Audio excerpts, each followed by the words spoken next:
एक मूवी आई थी शाहरुख खान की डंकी के नाम से and we were amazed that oh my God ऐसा भी होता है।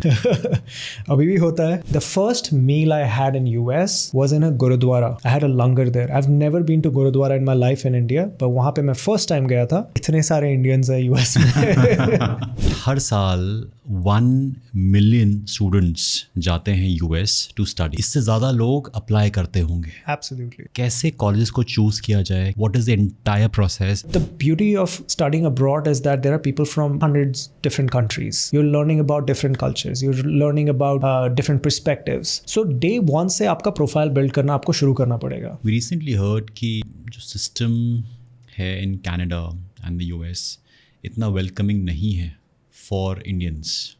Honestly, like वहाँ से वापस आके मुझे ऐसा लगता है कि यहाँ पे अपॉर्चुनिटी बहुत ज़्यादा है.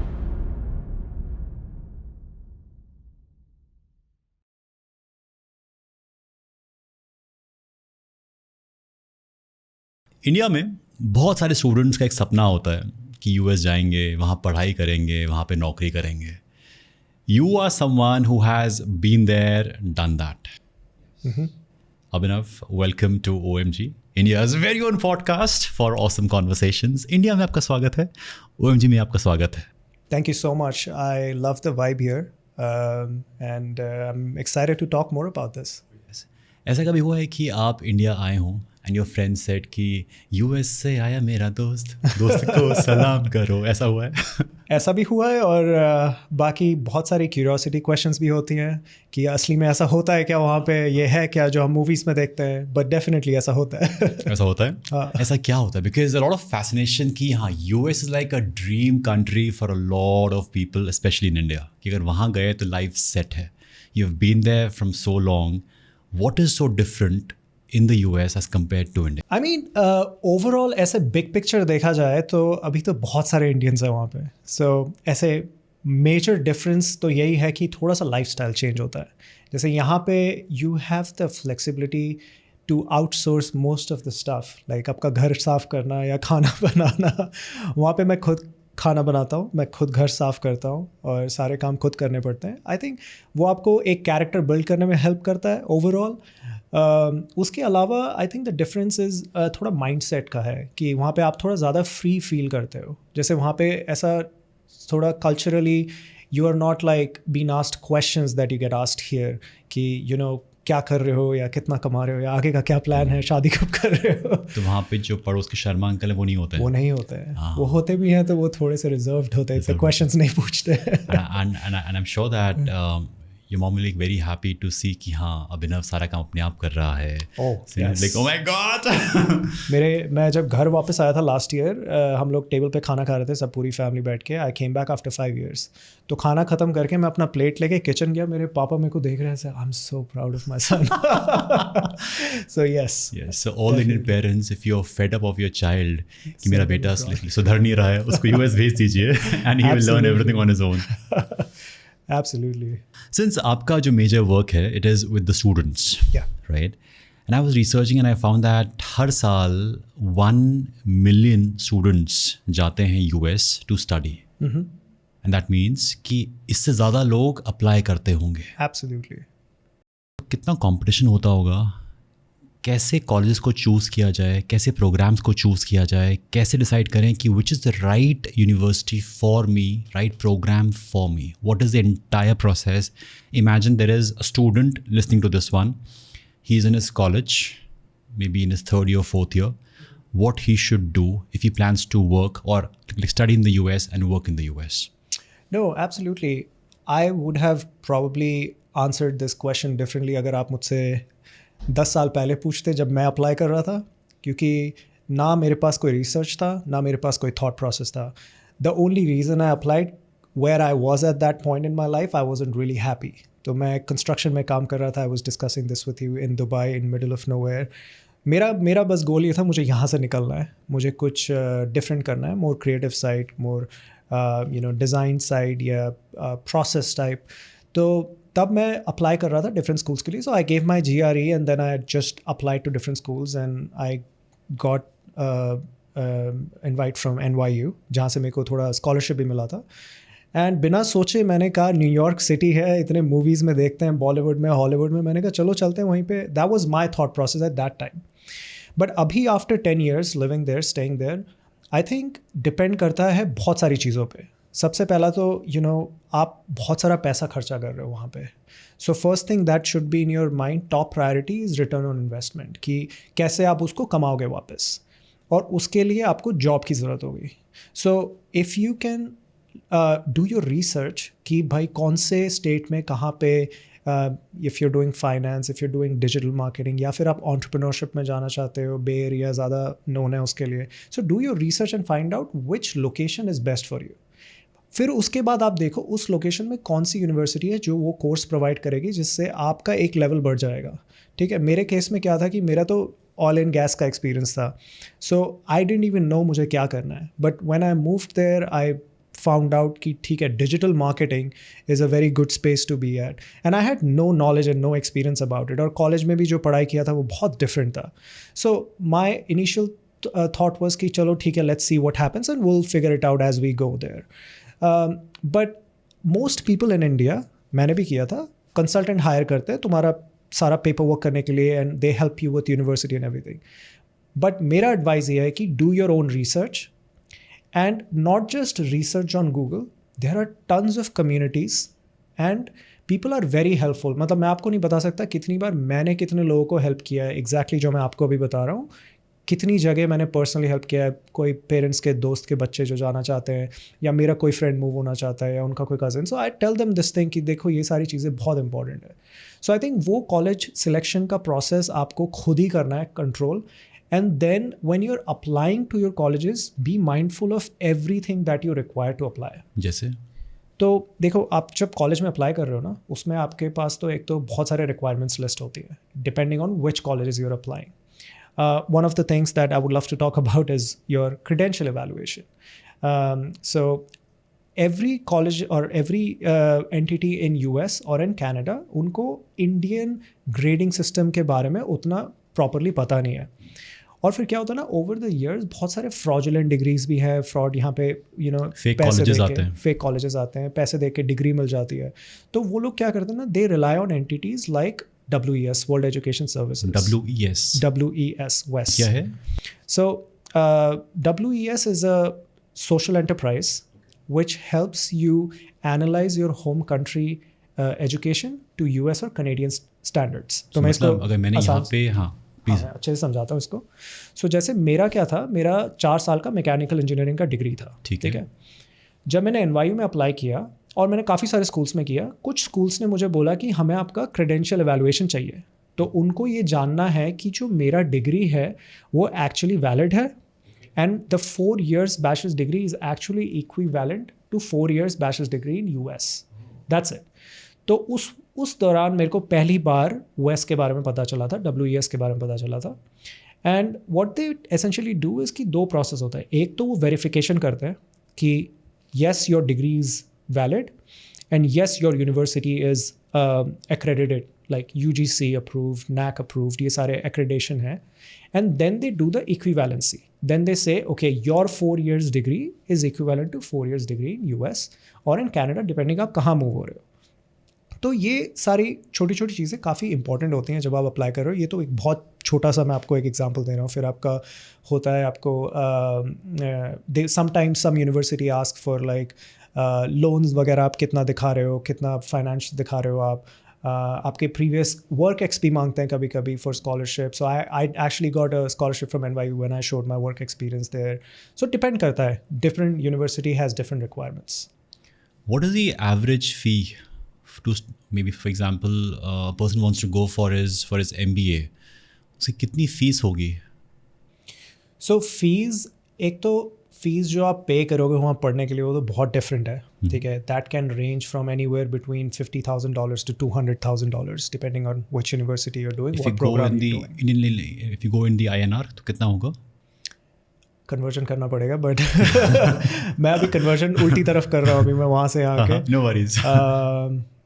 कितना होगा? 50,000 USD, 12 lakhs to 80 lakhs. Thank you so much. So करीब 12 लाख से लेके 80 लाख रुपए. हाँ, एक एवरेज रेंज है हाँ, ये मतलब स्टार्टिंग? अभी काफ़ी चेंज हो गया होगा, मैं अपने टाइम की बात बता रहा हूँ. एंड या अभी and then this is just what you are paying to the college. फिर Tuition आपका हाँ ट्यूशन फ़ी. फिर आप इनिशियली जाने से पहले भी अगर आप कंसल्टेंट हायर कर रहे हो उसका फ़ीस हो गया. एक एप्लीकेशन जो आप भरोगे यूनिवर्सिटी का उसका फ़ीस हो गया. सारा आप जो पेपर वर्क कराओगे उनका कुछ एडिशनल फ़ीस हो सकता है. फिर आप जो वेस्ट का रिपोर्ट कराओगे उसका फ़ीस हो गया. तो everything adds up to that initially when you are applying. But फिर आप जब वहाँ मूव हो गए, वहाँ पे रहने का एंड यू नो इनिशियली आप इमीडिएट जाके तो आप पार्ट टाइम जॉब नहीं करोगे ऑन कैंपस. सो वो सब का आपको देखना पड़ेगा, रेंट वगैरह, घर का खाना, ये सब. सो या definitely it varies. And since you got like scholarship, so what is the percentage that you get in terms of scholarship? कि like full मिलता है scholarship? फुल मिलता है अगर आप बहुत स्मार्ट हो तो. मैं नहीं था तो I think I got like 20%. ऐसा कुछ बहुत कम था मतलब compare to the tuition fee that I was paying. But depend करता है. बहुत सारे कॉलेजेस में बहुत अच्छे स्कॉलरशिप प्रोग्राम्स भी होते हैं. So you should definitely research about that जब आप अप्लाई कर रहे हो. अभी तो आई थिंक बहुत सारे डिफरेंट स्कॉलरशिप इंडिया भी प्रोवाइड करती है to study abroad depending on your profile and everything. So do research on that. उस टाइम पे I didn't have that much knowledge and expertise. मेरा बस गोल ये था कि I just want to somehow get there, you know, because I wanted to get out of a situation. But overall, yes, there are scholarships that university provides, and then there are scholarships that you can also request Indian government to provide you, and there are different programs like that. Understood. Now, since you spoke about ROI, and that is what every student would look for, if I'm investing my 2 years or 4 years or my lot of money, मुझे क्या मिलने वाला है अपने programme के बाद. The question is, what should someone look at? Is it just about the academics, infrastructure? किन parameters के base पे he should invest his money and time? Interesting. So मेरा ये मानना है कि the challenge starts the moment you land there. जैसे ही आप US पहुँचते हो ना या कनाडा पहुँचते हो, वहीं से आपकी जर्नी, आपका हसल शुरू होता है. You have to start building your profile from day one. और ये सारी चीज़ें हमको पता नहीं थी उस वक्त. तो मैंने तो बहुत मस्ती करी है, बहुत मज़े करे हैं 2 साल कॉलेज में. But at the same point of time I was learning as I was you know in that program is that the education system there is very different from Indian education system. Absolutely. वहाँ पे ना इतना आपका grade focused approach नहीं है कि यहाँ पे थोड़ा ऐसा होता है ना कितने मार्क्स आए, एंड यहाँ पे मार्क्स को थोड़ा सा ज़्यादा प्रायोरिटी दिया जाता है. But in a way which is good because हमारा जो टेक्निकल अंडरस्टैंडिंग है, जो फाउंडेशन है, वो बहुत स्ट्रॉन्ग होता है इंडिया में. Because you will find that's why we have you know so many software jobs are for Indians and so many tech related jobs. That's because we have that foundation. वहाँ पे क्या focus होता है ना, वहाँ पे focus more होता है कि depending on what course you're doing, of course, to interact with people, to understand different cultures. क्योंकि वहाँ पे you are the beauty of studying abroad is that there are people from hundreds different countries. You're learning about different cultures. You're learning about different perspectives. So day one से आपका profile build करना आपको शुरू करना पड़ेगा.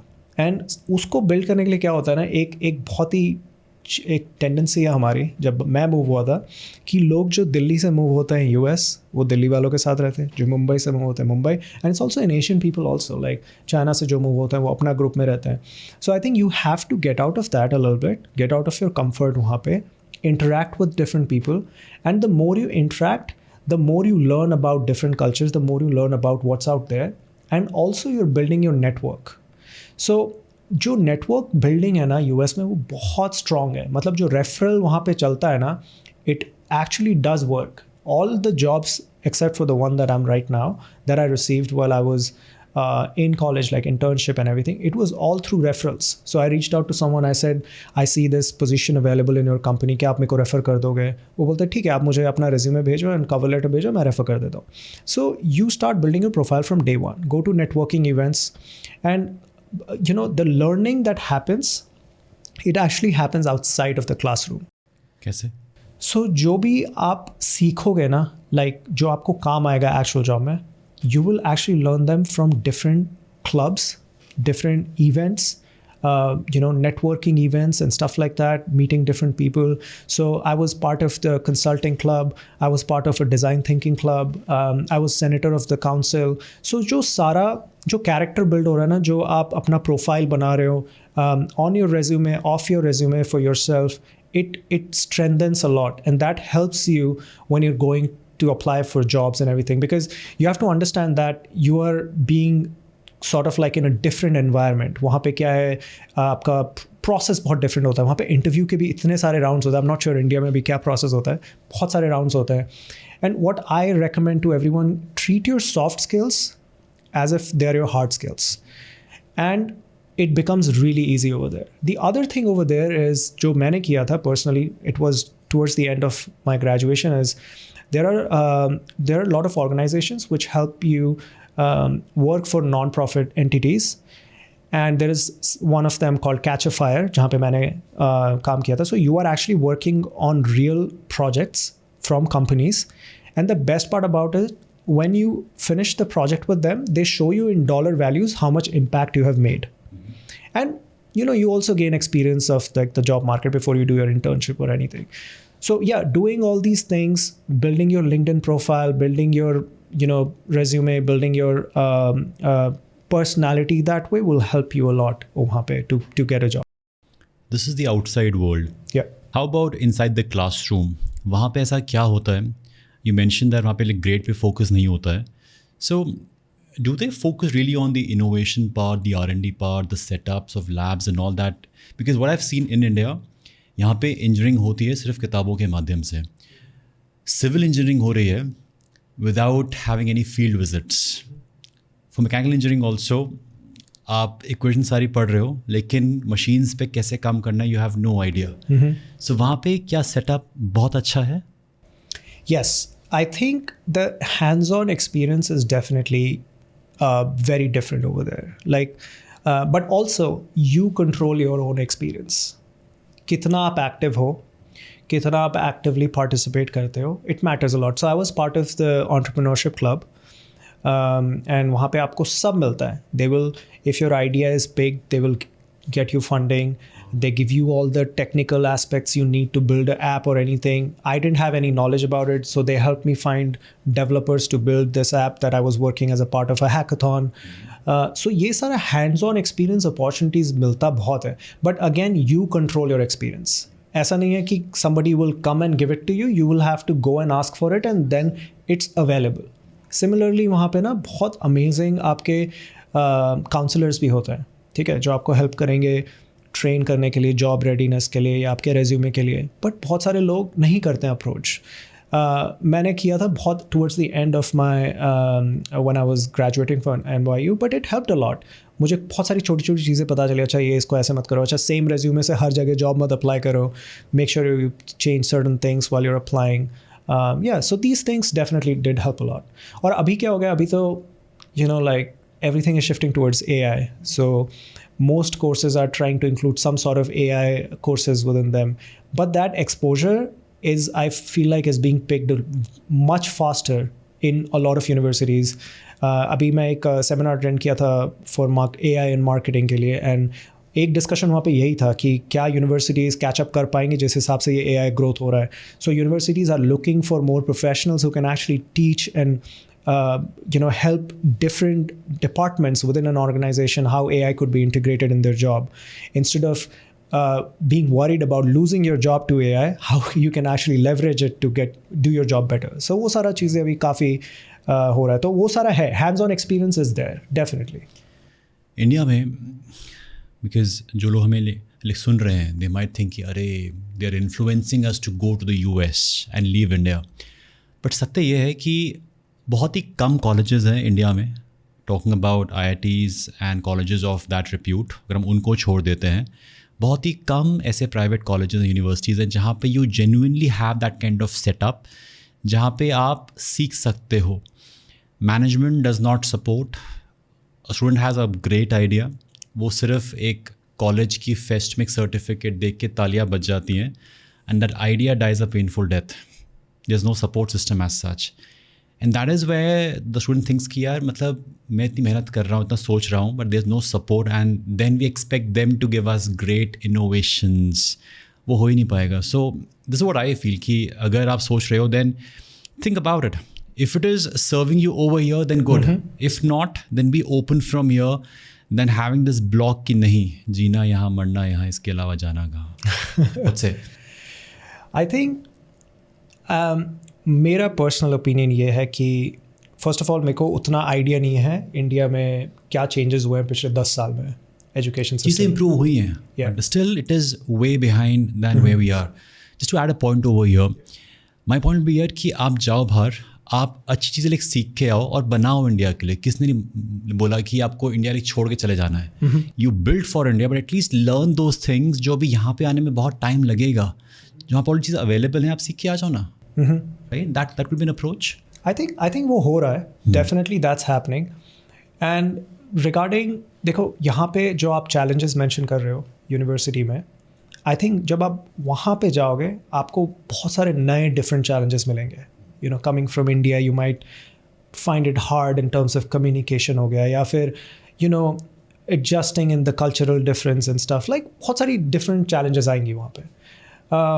But आप notice ये भी करो कि पिछले जितने भी 10 सालों में जितनी भी बड़ी बड़ी कंपनीज इंडिया में बनी हैं, अब सारे शार्क्स को देख लो शार्क टैंक में, everybody had some sort of like education in abroad और थोड़ा सा काम किया है वहाँ पे. वो क्या होता है ना कि it definitely helps you for the people communication part. As I was mentioning कि यहाँ पे आपका technical strength बहुत सही हो जाता है फाउंडेशन बैचलर्स डिग्री के बाद. जब आप वहाँ पे मास्टर्स या MBA करते हो आपका एक people skills डेवलप होता है, एक सॉफ्ट स्किल्स आपके बहुत स्ट्रांग हो जाते हैं. एंड यू ऑल्सो लर्न कि कैसे वर्क कल्चर को ऐसा कंफर्टेबल बनाया जाए कि एफिशिएंसी बढ़े instead of like micro managing and increasing efficiency. And that culture is coming to India. I feel like that. Like जितने लोगों को मैं जानता हूँ personally who are in really good companies, I am hearing very positive things from them. And देखो दोनों जगह होता है, लाइक चैलेंजेस दोनों जगह है, बट डेफिनेटली वो थोड़ा पर्सपेक्टिव इसीलिए भी ओपन कर देता है क्योंकि वहाँ पे आप बहुत सारे डिफरेंट लोगों के साथ काम कर रहे हो जो डिफरेंट बैकग्राउंड से है, डिफरेंट कंट्रीज से है. And it forces you to learn how to communicate professionally, personally, and you know like in a different environment. तो वो आप जब लेके वापस आते हो ना, you definitely start seeing things different. Like मैं जब वापस आता हूँ ना इंडिया में, मेरा पर्सपेक्टिव ही इतना चेंज हो गया है कि I don't see any profession as a different profession. I see it as someone doing their job to you know make their living.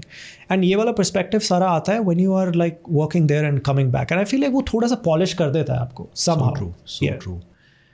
To add to your point, India में अगर कोई truck चला रहा है इसलिए अरे बिल्कुल बहुत ही उसको लाइक डिमीन किया जाएगा, बट वहाँ पे they take pride and it is a decently paying job over there as well. At least you're taking care of yourself and your family than just making the ends meet over here by working in a certain job. So this acceptance for various kind of jobs and people. Else यहाँ पे that complex कि superiority है, equality नहीं है. हम लोग बात करते हैं quality की, but at least वहाँ पे लोग उसको practice भी कर रहे हैं. ऐसा feel किया आपने? Compared to India, yes. But क्या वहाँ पे बहुत ऐसे अच्छा है? Like it is at a extreme, I would say बहुत ही बढ़िया तरीके से आप उसको एज ए एग्जाम्पल यूज़ कर सकते हो. I don't think we are there yet. But मेरा पर्सनल ओपिनियन ये भी है कि लाइक वहाँ पे वेज गैप बहुत डिफरेंट है कंपेयर टू इंडिया. इंडिया में पॉपुलेशन भी ज़्यादा है, तो यू नो जो जॉब्स हैं उसके मल्टीपल लेयर्स हैं. वहाँ पे उतने लेयर्स नहीं हैं आपके नीचे. And the other thing is that वहाँ पे जो आप ट्रक ड्राइवर का एग्जांपल दे रहे हो, truck driver will have a decent salary, will carry a iPhone, probably has a nice car. So वो सारा डिफरेंट है थोड़ा सा because of the you know the wage system in US compared to in India. But what I was surprised when I came here last year after 5 years कि यहाँ पे आपके food cart से लेके मतलब जो सब्जी बेचते हैं से लेके everyone takes digital payment. And US में नहीं है ऐसा. मोदी US जी में made possible sir, UPI. Absolutely, I was impressed. आप वहाँ पे आप जाओगे किसी फूड कार्ट पे, वहाँ पे वो मोस्टली प्रेफर करते हैं कैश. वो बहुत सारी जगहों पे कैश मांगते हैं, तो वो मैं बहुत इम्प्रेस हुआ था जब मैं यहाँ पे आया. सो आई फील लाइक कि हर चीज़ काफ़ी बैलेंस्ड है.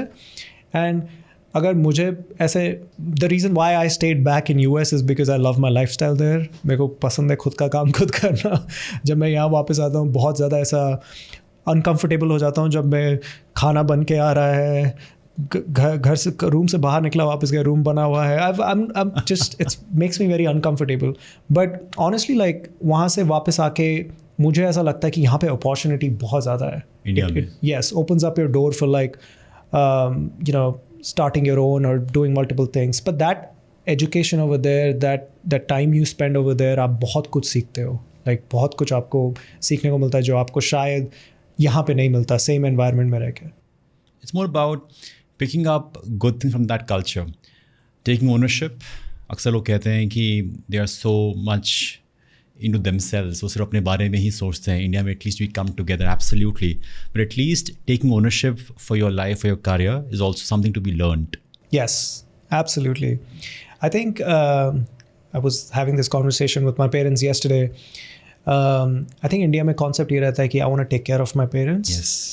So whatever it takes, or I want to take care of my kids. वहाँ पे थोड़ा ये रहता है, let me take care of myself first. So if I take care of myself, I'll be able to take care of people around me. वो थोड़ा सा मतलब ऐसे फील होता है. अभी मेरा पर्सनल व्यू है, but I feel that way कि I have to make sure I am doing well mentally, physically. So I make sure that people around me are doing well. So yeah, I agree with what you just said. अभी हम बात करिए that's majorly about US. ऐसा US में क्या है जो और कंट्रीज़ में नहीं है? आई मीन जब लोग पढ़ने जाते हैं तो ऑप्शन यूके का भी होता है, यूरोप का भी होता है, ऑस्ट्रेलिया का भी ऑप्शन होता है. ऐसे यूएस में क्या है कि वहाँ पे लोगों को या स्टूडेंट्स को एक एज मिलेगा? आई थिंक एक जो अमेरिकन ड्रीम के बारे में इतना बोला जाता है ना. So what is the American dream? Honestly मेरा तो कोई अमेरिकन ड्रीम नहीं था. मुझे तो पता भी नहीं था कि डिफाइन करो मेरे लिए अमेरिकन ड्रीम क्या होता है.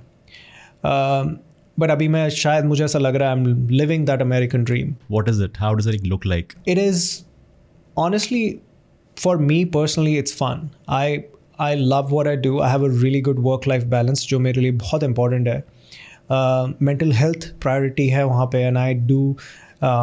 I go for therapies, which it's not as a common conversation topic here, which I think is coming up now in India. To be honest with you, अभी I think I was telling you this. मैं DJ school जा रहा हूँ अभी. I want to learn DJ, so I have that kind of time and flexibility to do all that. तो मुझे ऐसा लगता है कि एक थोड़ा सेंस ऑफ फ्रीडम है और सेंस ऑफ लेस जजमेंट है, which does help you explore other things in life apart from what you're doing as your profession. So I think वो वाला एक जो work life balance वाला factor है वो बहुत important हो जाता है वहाँ पे. But at the other side, I'm seeing a lot of people, including yourself, I feel like a lot of people have built that lifestyle here as well. So I don't know how the comparison stands, but depending on individual, किसी के लिए वहाँ पे better है, किसी के लिए यहाँ पे better है. तो मुझे ऐसा लगता है कि you will have to find out for yourself. India में रहना is a like privilege sir. जब आपको एक खाना सर्व हो जाता है, आपको घर साफ मिल जाता है, it is a big time privilege. हम जब बाहर जाते हैं घूमने के लिए, day 1 looks nice, day 2 looks nice, होता है अरे यार. So because we've been so used to being served, Yeah, that we just take it for granted. When you absolutely. go there like हाँ यार मतलब इंडिया अच्छा है, go back to Bharat. No, I agree with you. मेरे parents भी जब आते हैं वो भी थोड़ा से शॉक्ड हो जाते हैं कि ब्रेकफास्ट भी खुद बनाओ, लंच भी खुद बनाओ, डिनर भी खुद बनाओ. But I think at certain point of time in your life it helps you build a character and it makes you humble and grounded.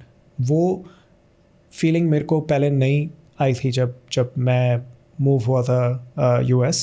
So I think after that experience it definitely helps you understand. So how does it make you humble and grounded?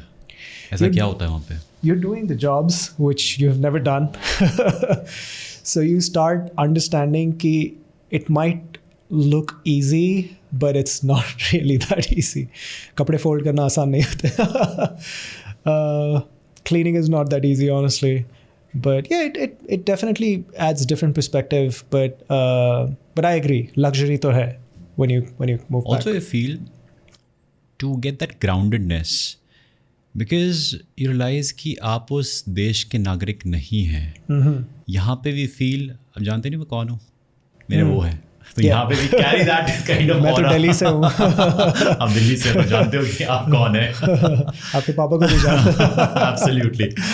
So वहाँ पे I believe people know it कि we have to be respectful towards everyone. Yes. And it's not that कि taking care of or bragging about your lineage in like any way. Yes. I mean, वही मैं आपको कह रहा था ना, pros and cons तो दोनों जगह है. तो वहाँ पे भी like different types of issues आ जाएंगी अगर आप इससे compare करें तो. But yes, overall respect, absolutely, like, you know, people are a little bit more respectful. And जो आपका जो general वहाँ पे approach है, जैसे आप बाहर जाओगे, आप ग्रोसरी शॉपिंग जाओगे, आप कहीं पे भी जाओगे, आप रेस्टोरेंट में खाने जाओगे, you know, the environment makes you nice and kind to all different professions. And somehow I think that comes also from, because depends, अगर आप direct वहाँ पे job के लिए move हो रहे हो, so you will have a different experience. अब आप जब स्कूल वाले डायरेक्शन से जा रहे हो, वो एक्सपीरियंस आपको थोड़ा ग्रूम कर देता है, पॉलिश कर देता है थोड़ा, and it helps you become someone more refined and ready for the market and ready for, like, you know, interacting with different people around you. क्योंकि वो मैटर करता है आप अपने प्रोफेशन, कौन से प्रोफेशन में हो, and you bring that energy to work also, you bring that energy to your personal life also, and that's all about relationship building. वहाँ पे बहुत emphasis दिया जाता है उसमें. तो I think definitely it helps आपको सीखने में. There's like one research which says कि 60% people have a cultural shock when they go to the US. ऐसा कुछ हुआ आपके साथ भी, where your emotional health or mental health was off the cultural shock? तो मेरा ये था कि I didn't expect that कि इतने सारे इंडियंस हैं US में. तो मेरे लिए वो cultural shock था. Like when I reached there, I lived in Queens. वहाँ पे मोस्टली सारे इंडियन स्टूडेंट्स रहते हैं. The first meal I had in US was in a gurdwara. I had a langar there. I've never been to gurdwara in my life in India, but वहाँ पे मैं first time गया था. इतने लोग वहाँ पे हम्बल है, इतने अच्छे, इतने काइंड है, इतने वेलकमिंग है गुरुद्वारा में भी, आसपास भी, और बिल्कुल प्योर ठेठ पंजाबी बोलते हैं वहाँ पे. मैं समझ लेता हूँ ठीक ठाक, बट वो मेरा कल्चरल शॉक था. आई वॉज सरप्राइज्ड कि itne miles away from your home also people are very culturally like attached to their grounds, to their roots in India. They're all वहाँ पे बांग्लादेशी कम्युनिटी है आपका, बहुत सारे इंडियंस हैं वहाँ पे, गुजराती बहुत सारे हैं, and everybody is very humble and grounded and very smart also. Like you will notice like either Indians are in the tech world or they have their own business. New Jersey is like ऐसा मान के चलो कि पूरा गुजराती लोगों का मतलब बहुत सारा बिजनेस है वहाँ पे, and they're doing really well. तो कल्चरल शॉक उस रिस्पेक्ट में थोड़ा सा हुआ था.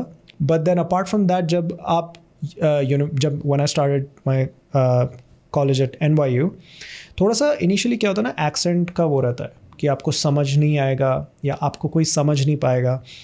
और फिर मैंने नोटिस किया जैसे जैसे मेरा एक्सेंट थोड़ा चेंज हो रहा है कि अमेरिकन्स डोंट केयर, बट आपके खुद के दोस्त आपका मजाक उड़ाते हैं. But once you overcome that, it actually does help you.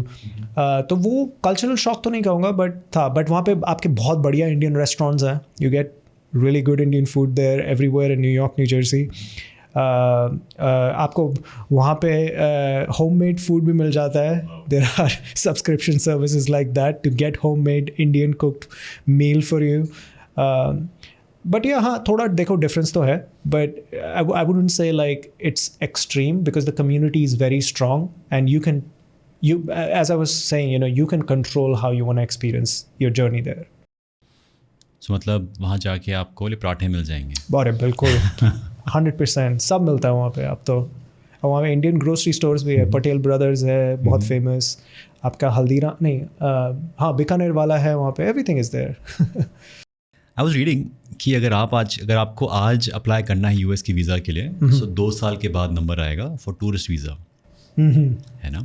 तो मतलब कहीं और जाना पड़ेगा घूमने के लिए। फॉर स्टूडेंट्स कितना आसान है टू गेट द वीज़ा? और सपोज 100 एप्लीकेशंस जा रही हैं फॉर वीज़ा, तो कितने लोगों का रिजेक्ट होता है, कितने लोगों का अप्रूव होता है, एक्सेप्ट होता है? सो इसमें definitely I don't have up to date information on this. Approximately I think जैसे आपको मान लो next year fall में पढ़ने जाना है, so you have to start your process right now, and by that basically you should have finalized your universities अभी तक, you should have applied to those, and जो भी आपके यूनिवर्सिटी के रिक्वायरमेंट्स हैं वो आपने फुलफिल करें, आपने अपना OS evaluation करवा लिया है, and then basically you're applying for a visa date. You have received your acceptance, and then by the end of this year you should have your visa date confirmed and आप interview दे चुके हो. Rejection rate के बारे में मुझे उतना भी exact percentage पता नहीं है, but yes, you're right about the tourist visa. That's what I've heard too. But overall, like they need Indian students. ठीक है, बहुत सारे यूनिवर्सिटीज़ में उनको दे आर एक्चुअली, अभी हमने QS फेयर किया था, एक्सीड ग्लोबल के साथ फेयर किया था, and there are so many university reps over here travelling from US because this is the market for them, you know, सबसे ज़्यादा इंटरनेशनल स्टूडेंट यहीं से जाता है each year. I'll tell you about my company. Each year West में we do a little over 500,000 application, उसमें से हमारा 30 to 35% इंडिया से आता है, so it is a huge number that comes from India. And the reason behind it is ये सारा international student का हब ही यहीं पे है, और ऐसा नहीं है कि आप पिन पॉइंट करोगे कि दिल्ली से आ रहा है, मुंबई से आ रहा है, it's all over the India. So I feel like जो प्रोसेस वीज़ा प्रोसेसिंग है, definitely they are working to make it easier for Indian students, but depending on your application and depending on your background there might be cases like rejection जो आप बोल रहे थे, but overall मेरे को rejection exact rate नहीं पता, but definitely when you are working for it, my personal advice is कि बहुत ईजी हो गया था मेरे लिए to have a consultant who help me out with all my documentation and paper work, but yeah depending on how you want to apply for it, you have to be very clear about all the documentation. You have to know exactly क्या क्या चाहिए कौन से universities के लिए. So if you could like walk us through the entire process of visa application and documentation and all that is required from step by step, क्या क्या चीज़ें चाहिए होती हैं? So जब मैंने अपने टाइम पे अप्लाई किया था, तो सबसे पहले तो आपको ये डिसाइड करना आप कौन से कंट्री जा रहे हो या कौन से कंट्रीज़ में अप्लाई करना चाहते हो। तो मैंने तो US UK दोनों जगह किया था। Then I think they help you with identifying universities based on your profile. So वो आपका पूरा प्रोफाइल स्टडी करते हैं, including your GRE score, TOEFL score, IELTS जो भी आपने दिया है, and based on that they will pick good medium and safe colleges for you. ठीक है, फिर उसके बाद आप डिपेंडिंग ऑन आप कितना पैसा स्पेंड करना चाहते हो, बिकॉज एक एक के एप्लीकेशन फ़ीस होते हैं, you will start preparing for those, and then आपको डॉक्यूमेंटेशंस भी करने पड़ते हैं रिक्वायरमेंट्स के लिए, जैसे आपका WES एप्लीकेशन हो गया, उसके लिए भी आपको प्रोसेस स्टार्ट करना पड़ेगा, you have to get it ready, and then after you are done with that you apply to those universities. फिर आपको वहाँ से आएगा इन्वाइट, वो I-20 भेजते हैं, and then you start your visa process. इस दौरान आपको फाइनेंशियली भी दिखाना पड़ता है, you have money in the bank. I don't clearly remember how much it is now, but it is a pretty decent amount. It's probably close to what tuition you'll be paying for your universities. And then once you have that ready, आप visa appointment लेते हो, आपका visa process होता है, approve होता है, and then pretty much you get an approval for when you can travel. I think you get visa कुछ दिन पहले ही, before your college starts, ऐसा कुछ तो होता था हमारे टाइम पे, मुझे exactly याद नहीं है। And then when you move there, then you book your travels and then you go there. फिर आपका housing वगैरह का start हो जाता है। Before even moving, आपको देखना पड़ता है आप कहाँ रुकोगे, किन के साथ apartment share करोगे, क्या है वो सब आपको figure out करना पड़ता है। If you're living in the college dorm, it's different, बहुत expensive होता है, so you have to do those kind of research. कौन सा एरिया आपके लिए सेफ़ है, कहाँ रुकना चाहिए, सो वो सब तो कम्युनिटीज़ बिल्ड हो जाती है, व्हाट्सएप ग्रुप्स हैं, फेसबुक ग्रुप्स हैं, immediately you can get in touch with them, and yeah that's it, that then when you move there, उसके बाद आपका जर्नी शुरू होता है वहाँ पे। नॉर्मली जो एग्ज़ाम है, चाहे GRE है या GMAT है, IELTS है या TOEFL है, वो हम लोग अपने आप जाके अटेम्प्ट कर लेते हैं. We do not need a consultant for that. However, for all documentations like WES, as you mentioned, वो हम लोग अपने आप कर सकते हैं या फिर is it through a consultant? So can be both. Okay. But you can definitely do it by yourself. So हमारा सिंपल प्रोसेस है, मैं आपको पूरा प्रोसेस बताता हूँ. आप हमारे वेबसाइट पे जाओगे, पहले एक एप्लीकेशन भरोगे. एप्लीकेशन में हम आपको बहुत ही सिंपल क्वेश्चंस पूछते हैं कि आपका नाम, डेट ऑफ बर्थ, एंड आप कौन सी यूनिवर्सिटी से पढ़े हो, क्या कोर्स किया है, ग्रेजुएट हुए हो कि नहीं हुए हो, एंड ऑल दोज थिंग्स. जब आप सबमिट करोगे अपना एप्लीकेशन, हम आपको एक रेफरेंस नंबर देते हैं. तो आपका reference number is unique to you, and then we also send you follow up items जो आपको हमें भेजने हैं. उसमें क्लियरली मेंशन होता है आपका कि आपकी यूनिवर्सिटी से मोस्ट लाइकली हमारा डिजिटल पार्टनरशिप है. सो डिजिटल पार्टनरशिप क्या होता है कि बिफोर कोविड आपको आपके डॉक्यूमेंट्स जो आपने अंडरग्रेड करा है यहाँ से, आपको फिज़िकली मेल करना होता था हमको. ठीक है. कोविड में क्या हुआ, हमने पूरा डिजिटाइज कर दिया इस प्रोसेस को, which is a huge success for our team. So close to 85 to 90% of universities in India अभी हम उनके साथ डिजिटल पार्टनर हैं. तो वो हमें डिजिटली डॉक्यूमेंट्स भेजते हैं.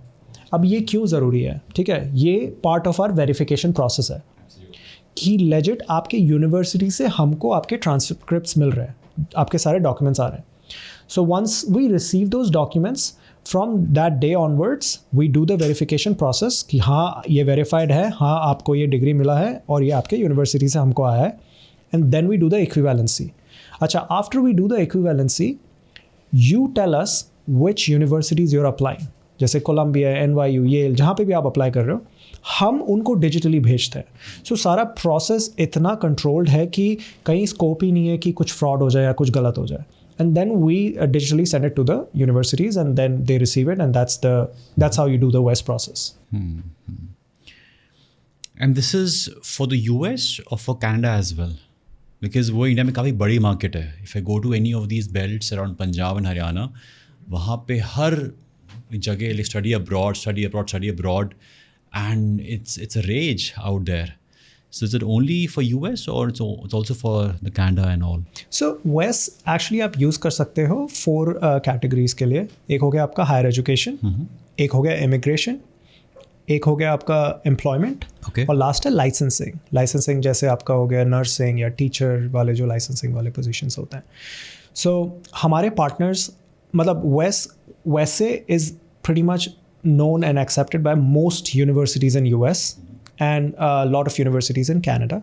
But we do have a partnership with Canadian government, IRCC.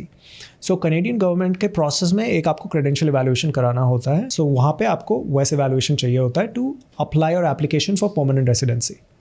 तो वहाँ पे एक process है. बाकी certain cases in US में कभी कभी employment के लिए भी चाहिए होता है. मान लो आप यहाँ से US में हो रहे हो किसी job के लिए, एंड वो कंपनी आपको बोल सकते हैं कि we need a credential evaluation और वी नीड अ वेस एवेलुएशन. फिर टीचर्स हो गए, नर्सेज हो गए जो वहाँ में होते हैं. हमारे जो कस्टमर बेस है वो पूरे ऑल ओवर वर्ल्ड से है. लाइक हमारे पास मतलब ऐसे कंट्रीज़ भी हैं जहाँ से हमको आते हैं जो आप नाम भी नहीं सुने होंगे हमने. So we do evaluation from everywhere, but majorly ये 4 कैटेगरीज में ही लोग यूज़ करते हैं. मतलब अगर मुझे आज अप्लाई करना है PR के लिए इन कैनेडा, तो वेस is mandatory. WES is so we वहाँ पे और भी कंपनीज हैं जो करती हैं, but WES is basically the largest and the fastest इस केस में. I mean for the evaluation part of it वो तो होना ही होना है. Yes, credential evaluation आपको करना ही करना है. तो आपका क्या होता है ना कि जैसे आप जब मैंने किया था apply, so I'll tell you my journey. मैं जब US में when I started working after my first job, मेरे को थोड़ा वीज़ा वगैरह का इशू आ रहा था. and it is very common when you working in US on a work visa. So that point of time Canada में वो PR वगैरह का बहुत process चल रहा था. वो लोग draws करते थे every 2 weeks या every month, and उसमें draw में क्या होता था, आपको एक certain CRS score दिया जाता था, comprehensive ranking system score, ऐसा कुछ comprehensive ranking score. तो उसमें क्या होता है आपका एक based on your age, your education, your IELTS score and certain other factors, if you worked in Canada and different things, वहाँ पे tool है एक उनके वेबसाइट में, it gives you a score. अगर वो स्कोर आपके ड्रॉ से ज़्यादा है तो आपको इनवाइट आएगा कनाडा से कि भाई apply for your permanent residency. So उसमें आपका वेस एवेल्यूएशन होता है, बिकॉज वेस बोलता है कि ठीक है आपका 4 years का डिग्री इतना हो गया या आपका मास्टर्स का डिग्री इतना हो गया. तो मैंने अपना वेस एवेल्यूएशन कराया था उसके लिए, कनाडा के लिए.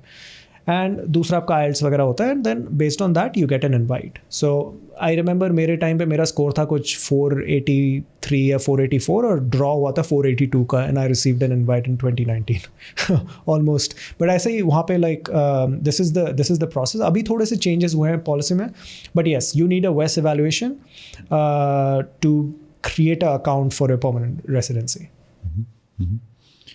What else does WES do for people who don't apply to the US? So suppose if I plan to work in some European country, तब भी ऐसी काम करेगा? So WES अभी फ़िलहाल हम कनाडा और US हैं. हमने न्यूजीलैंड गवर्नमेंट के साथ थोड़ा काम करना शुरू किया है, बट वहाँ पे हम खाली वेरिफिकेशन करते हैं, उसको NZQA बोलते हैं. बट मेजर हमारा मार्केट US कनाडा ही है. We are working expanding other countries as well, but primarily अभी आप US और कनाडा के लिए यूज़ कर सकते हो. वी रिसेंटली हर्ड कि जो सिस्टम है in Canada and the US इतना वेलकमिंग नहीं है फॉर इंडियंस. ऐसा अब न्यूज़ में आया था. The government was a bit concern कि नहीं, हमें अपने लोगों को एम्प्लॉयमेंट देना है, बाहर से बहुत लोग आ रहे हैं. So how would an Indian student feel कि वो would he feel safe applying over there? मेरे हिसाब से लाइक जितना मुझे पता है कि अगेन इट डिपेंड्स. तो कहाँ जाना चाहिए? कहाँ सेफ है? मैं तो बहुत बायस्ड हूँ. मैं तो न्यूयॉर्क में पढ़ाई कर रही है, मेरे को न्यूयॉर्क बहुत पसंद है. मैं तो कोई और जगह जाता हूँ, मैं सब दिमाग में सबसे पहले न्यूयॉर्क से कंपेयर होता है. Even though it's not the cleanest and the best, but वो एक अटैचमेंट हो गई है. अभी 10 साल हो गए वहाँ पे, तो इसलिए. बट डेफिनेटली आपको रिसर्च करना पड़ेगा अपना. मोस्टली देखो हर जगह मेरे को तो ये भी पता चलता है कि इंडिया में भी कितनी जगह सेफ़ नहीं है, right. So you have to be careful about आप कितने बजे निकल रहे हो, कहाँ जा रहे हो, क्या कर रहे हो. वहाँ पे भी सेम है. Like you have to know that which areas you should avoid at certain point of time, things like that. But overall immigration process जो है वो डिफरेंट है दोनों कंट्रीज़ के. Like it's not hard. Like I'm also in my process right now. It's not that hard, but definitely it could be challenging depending on your circumstances. कि job कैसा है आपका, कहाँ काम कर रहे हो, आपका visa sponsorship कैसे हो रहा है, and all those things. So काफ़ी सारे छोटे मोटे factors हैं जो बहुत ज़्यादा आपको challenging लगेंगे throughout the process. But overall, अगर everything is smooth for you, like your visa process and everything is going well, I don't think you will feel that much of struggle. But definitely documentation हमेशा रहता है, बहुत सारा carry करना पड़ता है आपको. वीज़ा स्टैंपिंग करवाना पड़ता है जब भी आप बाहर जाओगे, वापस जाओगे. अगर आपका वीज़ा चेंज हुआ है तो चीज़ें हैं ऐसी बहुत काफ़ी सारी. बट एक पॉइंट ऑफ टाइम के बाद it becomes like a part of your process basically. ऐसा कोई मोमेंट जहाँ पे यू लिटरली फेल्ट कि यार बस अब हो गया, मुझे वापस अपने देश जाना चाहिए? Lot of people have this feeling कि दिवस हम बहुत दूर आ गए हैं, एंड कैसे अपने बैलेंस करेंगे इमोशंस को, and that family bond, being an Indian, papa mummy याद आते हैं. How does it work? कैसे करें स्ट्रॉन्ग इसको? मतलब ऐसे आते तो हैं, I would deny that, but you actually create a home away from home there. ठीक है. एंड मोस्टली मैंने नोटिस किया है जो लोग वहाँ पे भी एज एन इमिग्रेंट्स आए ना दूसरी कंट्रीज से, आप उनके साथ बहुत अच्छे से बॉन्ड कर पाते हो. You find even if you're very different from them, there are so many similarities in the stories. Like what? Any one person whom you remember? I met this individual जो basically UK से like he was Indian but वो UK से पढ़े मतलब born and brought up there, and he was telling me like how it is different growing up in UK, with like the culture and everything, and then when he moved here it was a very cultural shock for him itself. क्योंकि वहाँ पे क्या होता है ना, जो Indians जैसे first generation जो मूव हुए ना, वो they are very rooted to Indian culture. So अब आप घर पे इतना इफ हाई फ्रीक्वेंसी में इंडियन कल्चर एक्सपीरियंस कर रहे हो, फिर आप बाहर जा रहे हो स्कूल में, it's like a cultural shock for you. And वो वाले जब आप बड़े होते हो वहाँ से लाइक ऐसे एक्सपीरियंस के साथ you have a different personality because you have the very different humbleness grounded personality from your Indian culture side, and then you learn the Western style, which makes you a little bit more upfront and talk to people and stuff like that. So वो चीज़ notice किया है. But overall, like, you know, I have seen people who actually get very they get very lonely अपने family से दूर रह के and all that, and वहाँ से travel करना भी इतना far हो जाता है. It's a 24 hours long flight commute, 16 hours plus commute, so it is hard. Expensive भी है ट्रैवल करना to and fro India. Challenging रहता है. लाइक जब कोविड हुआ था तब कितने इश्यूज हो रहे थे एंड ट्रैवलिंग सब क्लोज था. But overall I feel like कि once you build a you know like a life there and you experience that, I think that gives you the strength to also deal with certain things like this, and you know that okay, you have chosen this lifestyle. आप अब ये सोचो कि actually waste का एक हम since we are a non profit organization, हमारा एक मिशन साइड भी है कंपनी का, जहाँ पे हम बहुत सारे पॉलिसीज़ में काम करते हैं, बहुत सारे नॉन प्रॉफिट ऑर्गेनाइजेशंस के साथ काम करते हैं जो रिफ्यूजीज़ को हेल्प करते हैं सेटल होने में.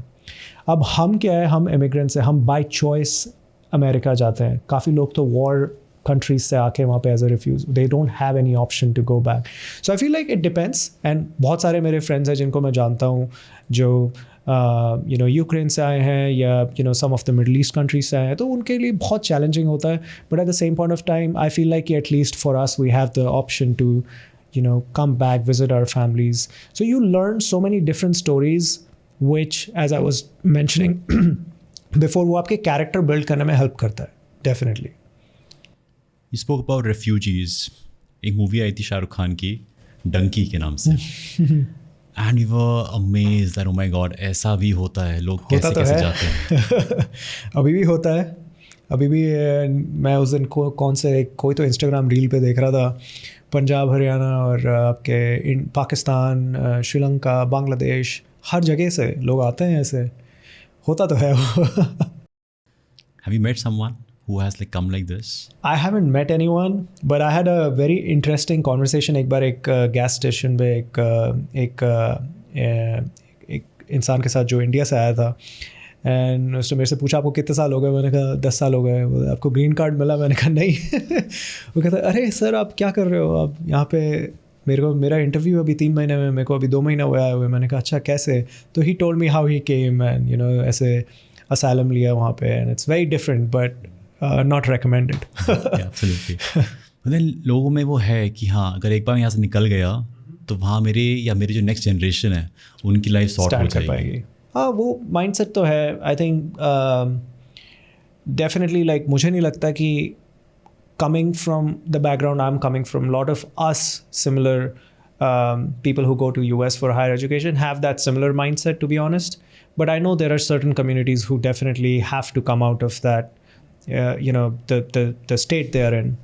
So like मेरे dad भी बहुत ही एक छोटे गांव वेस्ट बंगाल से, and he moved to New Delhi for giving better life to his kids. So I feel like yes there might be stories वैसे वाले, बट ऐसे मैंने ज़्यादा इंटरेक्ट नहीं किया है किसी से. But I am pretty sure there are many stories like that. दुनिया बहुत तेज़ी से बदल रही है.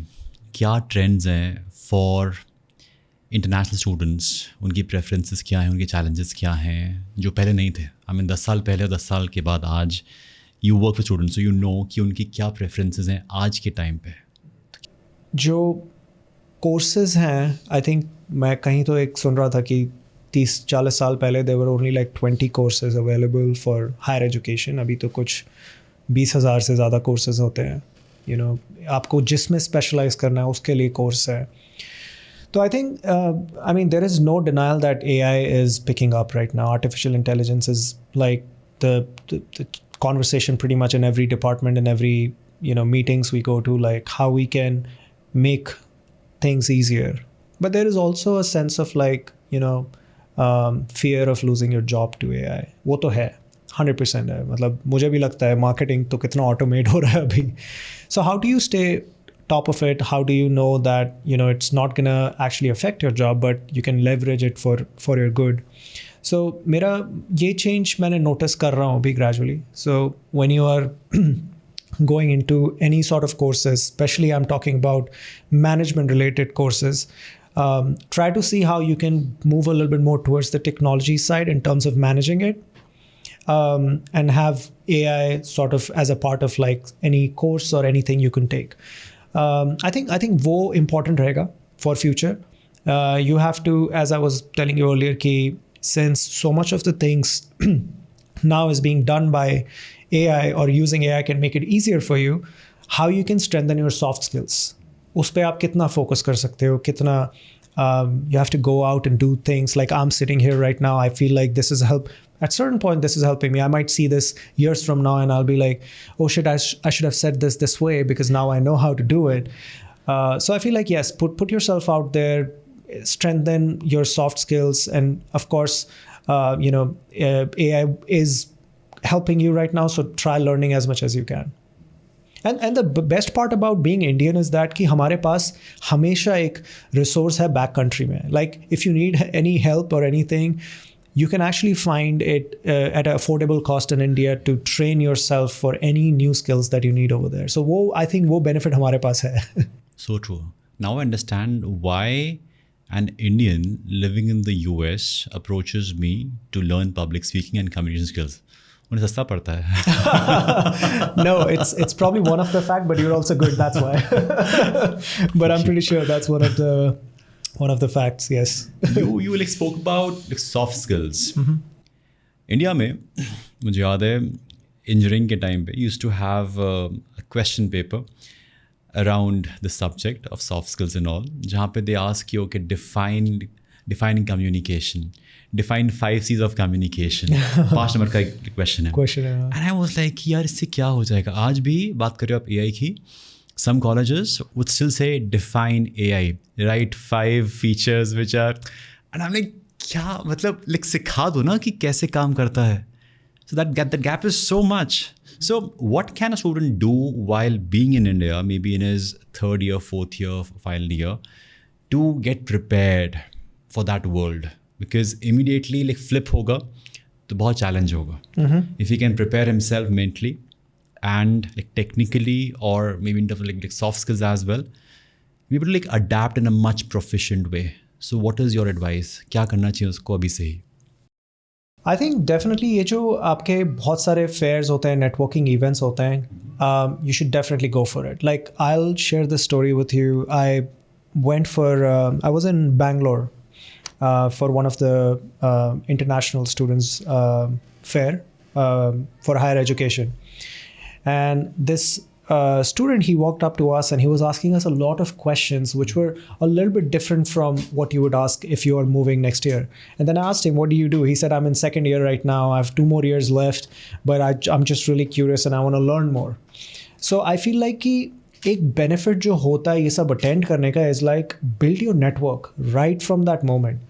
Add everyone on LinkedIn. मेरा तो एक सिंपल लॉजिक है, आप किसी से भी मिलते हो LinkedIn में, वो हर जगह तो बार कोड आ गया, अपना बार कोड का स्क्रीनशॉट रखो और या लोगों से बोलो आप मुझे ऐड करो या let me add you. What that helps you with is like not only you see what they have been doing in the US or what they are currently doing, but you can also reach out to them if you have any question in the future. And everybody won't reply to you, of course, but I remember when I was in my internship phase where I was looking for internship, मेरा internship नहीं लगा था. I probably reached out to 100-200 people on my LinkedIn and I think 2 or 3 replied back. But that was really helpful because मुझे पता चल रहा था कि I was learning okay what really works, what doesn't work.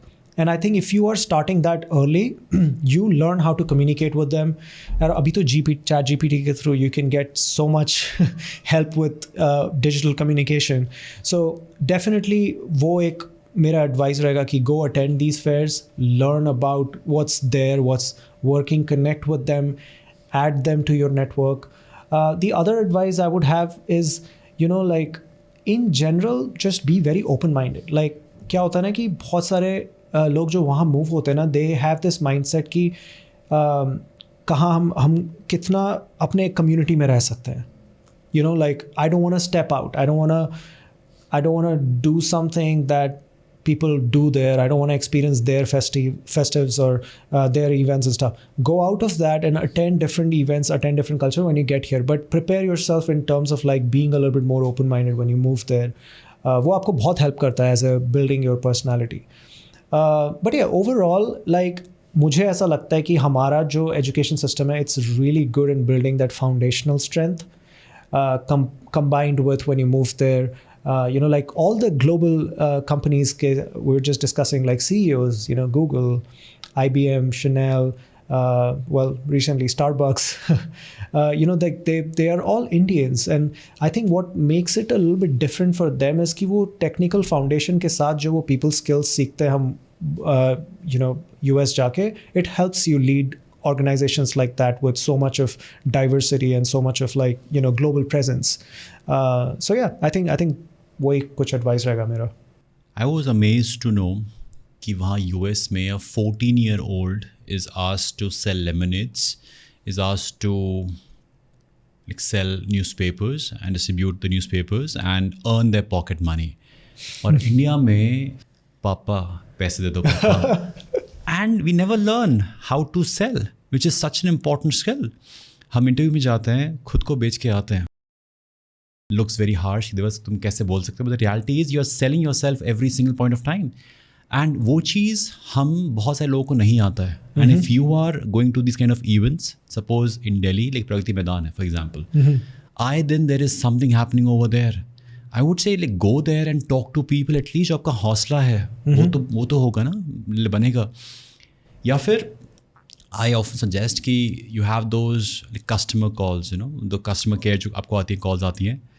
Do attend those calls. Talk to improve them. your like improve your like skills of communication. You have nothing to lose. They are like there to like sell you their services. उनको सुन लो, उनसे बात करो. उनका OTP मत share करना बस. उनका जो accent है वो देखो कि वो कैसे बात कर रहे हैं. So these events would certainly make you learn a lot about people, the way they talk, the way the world is moving. Else अगर आप अपने ही shell में रहोगे कि यार चलो छुट्टी है, let's spend at home with friends, random stuff. Sundays can be spent in a much effective way by visiting these kind of events. And you learn to network. जो शायद आपको और कहीं सीखने को नहीं मिलेगा. Hard fact है, कॉलेज आपको नहीं सिखाने वाली चीज़ें जो आपको बाहर जाके ही सीखने को मिलेंगी. Absolutely.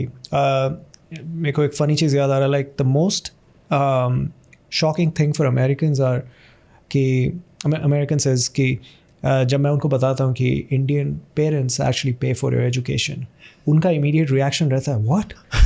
Like for your entire education? मैंने कहा yes, it's a very common thing. Like when I moved to US, मेरे dad मेरे को call करके बोलते तुम बस पढ़ाई करो, please don't worry about anything else. So I agree, ये concept रहता है like बचपन से, you know, like हमारे parents हमें बोलते हैं हम तुमको सब कुछ देंगे, तुम बस पढ़ाई करो. अगर आप सब कुछ दे रहे हो तो हम पढ़ाई क्यों करें. But at the same point of time like वहाँ पे क्या रहता है, they work for it even from like childhood. I have notice, I wouldn't say everyone but most people I have met who are born and brought up in America, they are, you know, they have to earn everything. They are being taught since childhood कि आपको कमा के करना पड़ेगा. And everybody has worked in a hospitality industry, the restaurant or a bar or क्या बोलते हैं आपका you know, Uber or anything. They will work. McDonald's, they have worked in these jobs. And that actually really makes you street smart. वो आपको बताता है कि interact कैसे करना है, डिफ़िकल्ट कस्टमर्स को कैसे हैंडल करना है. I think that's the most important thing. Yes, we do lack that in our culture. यहाँ पे नहीं है. मुझे याद है मैं अंडरग्रेड में जब जाता था, मैं खाली कॉलेज जाता था और मैं मज़े करता था, दैट्स इट. उसके अलावा और कुछ नहीं किया है. So I feel like yes, that is very different. But at the same point of time, when I moved there from second semester onward, I was doing on-campus job. And that helped me a lot. It actually made me feel so good about, at least I was making enough money to pay my rent जहाँ पे मैं रह रहा था. So it felt good. And I know it could be something good if India में हम पहले से शुरू करें. But I think it is changing right now जहाँ तक मैंने सुना है और जितना मैं देख रहा हूँ. But yes, you're right about that. That is something which is a very interesting difference in our upbringing and compared to theirs. So for example, अगर आप engineering कर रहे हो, you have the college in the morning, in the afternoon, शाम को you must go in a client facing role. जैसे आपने बात करी एक ऊबर की और मैकडीज की, it is in a way client facing role. You have to speak with the customer than just code on your system. Yep. So in a way you are like cultivating both the skill sets in parallel, Yes. and you get the advantage as compared to others, and the ROI part of it, you would win in the end for sure. No, absolutely. And you know, this might sound funny, but I actually have a couple of friends who come from very wealthy families in India. वो लोग college जाते थे, फिर शाम को अपने dads के साथ अपने शॉप में बैठते थे, ऑफिस जाते थे, and they actually know a lot more. I mean, we look at them as privileged, but they actually do know a lot, like how to communicate, how to close a deal, how to talk about your business, how to pitch yourself. I think I agree with you. Like that's definitely something which should be included in growing up here. Last week I was in Surat, in Gujarat. Met some people. He says, "Devas, जो मेरी company का hiring का pattern है ना, मुझे degree matter नहीं करती है, कितनी पढ़ाई करी है, काम आता है, काम कराना आता है, आ जाओ." And that person has a net worth of 4-digit crores. Wow. And very grounded. जो फुटपाथ होता है वहाँ पे अपनी जो गाड़ी रोकेंगे, चाहे वो मर्सिडीज़ हो, ऑडी हो, जो भी हो, उससे उतरेंगे, नीचे बैठेंगे और जो भेलपुरी मिल रही है, जो मिल रहा है वो खाएंगे. आई एम लाइक यार दे अंडरस्टैंड कि दिखाना नहीं है, अंदर जो डेप्थ है ना वो बहुत है, अपने लिए बहुत है. बट कई बार कुछ लोगों को दिखाना तो देखो भाई, we have arrived, We made it. we made it. And हर चीज़ के लिए अपने पापा को कि हाँ पापा ये करा दो, करा दो. I was at the moment you go into those offices for documentation, for even a driving license, कि पापा बनवा देंगे. Absolutely. नहीं, You would learn. I agree. I completely agree. And I feel like वो ऐसा एक हैबिट भी हो जाता है. फिर जब आप बाहर जाते हो, यूएस में वो तब नहीं चलता वहाँ पे. So I remember when I moved to US, like मेरे को टायर भी चेंज नहीं करना आता था गाड़ी का, क्योंकि यहाँ पे हम कहाँ करते हैं. Yeah. We never have to do it, right? So when I got my first car, मेरा एक बार फ्लैट टायर हुआ था और मैं तब YouTube वीडियो देख के चेंज किया था. ठीक है, काम चल गया उस वक्त, बट हमें कभी सिखाया नहीं जाता. We never really learn a lot of life skills. And that's one of the reason which I feel like if you can do it, you should go abroad, study, maybe spend a few years, and then if you want to come back. Like you'll come back as a very different, and you know, apart from your degree that you've earned, you will also be a new person, like a new character for yourself. So I agree to that. For example, I do not know how to cook Achha. that much. So I'm dependent on people around me. Fortunately, I've had my mother, then my sisters, then the house help, and also a wife. So कई बार wife says, "बस like देख लो, अगर मेरा mood सही नहीं हुआ किसी दिन, like sleep hungry." And I feel it is a life skill जो कभी हमें नहीं सिखाया गया, because सब कुछ available था. Mummy was there to get you that meal. So these small life skills are so important for you as an individual. Like forget about कि आप वो कहाँ से सीखते हैं, चाहे इंडिया में, चाहे यूएस में, चाहे यूके में, चाहे कनाडा में, but something which has to be inculcated for sure. Absolutely, 100%. It's a survival skill, and वहाँ पे everything is very expensive. So cooking, definitely you save a lot of money. For sure. वो grocery shopping वहाँ पे बहुत महंगा होता है. मैं भी उतना अच्छा खाना नहीं बनाता, बट आई समहाउ मैनेज, हो जाता है फिगर आउट. और कोई reason why a person should go to the US? I mean to be honest, like it is definitely a choice. ठीक है, मेरे पर्सनल ओपिनियन इसमें यही है कि अगर आप अफोर्ड कर सकते हो, अगर आपका इंटरेस्ट है और पढ़ने में, definitely you should experience that if you can experience it, and learn from it, and then come back and, you know, change everything here. Like bring your skills, bring your learning here, and help build a better community. Like India में अभी कितने सारे, you know, different types of issues आ रहे हैं अभी, right? And you could change those. Like you can make some changes, definitely. And if you bring that experience, if you bring that learning, you will be able to make an impact in a different way, in a more positive way. So I feel like अगर आप कर सकते हो तो definitely you should do it. I remember one of my friends, he's going for like second masters, वो भी like 40 years के होंगे, अच्छा, and applying for a university in Scotland if I remember correctly. okay. And I was like यार कि हो गया ना, मतलब अब चिल कर, अब कितनी पढ़ाई करनी है, नहीं मुझे और पढ़ना है. सो आपसे बात करते हुए पिछले घंटे में इवन आई फेल्ट कि एक बार यार जाना चाहिए और पढ़ना चाहिए. नो मैटर लाइक अरे यार फिर से एग्जाम्स होंगे, फिर से पढ़ना पड़ेगा. But in that like the feeling of being on the campus and having that culture, that experience which you never had while studying over here is certainly a life experience, maybe for a couple of years. What do you say? I mean, absolutely. Like for someone like you, Joe, you have your own setup, right? You have your own business. You're doing really well. I think वहाँ पे जाके you get to interact with similar people like you. Let's say if you do your MBA from NYU, Booth or any Wharton school or any other schools, right? It will help you sort of like not just network, but learn from their experiences. Probably you will meet some people who are doing some sort of global impact, global business. So वो सारा experience might strike an idea in your head, and the next thing you know that आप और मैं मिलके US में कुछ business कर रहे हैं. You never know. Done. Let's pack up then. Let's pack our stuff, folks. So it definitely, there are very random. So my internship, actually, how I got my internship, I didn't get an internship, by the way. Because मेरा mechanical का background था, मेरा oil and gas में experience था, और मैं internship ढूंढ रहा था आपका IT में. सो नहीं मिल रहा था.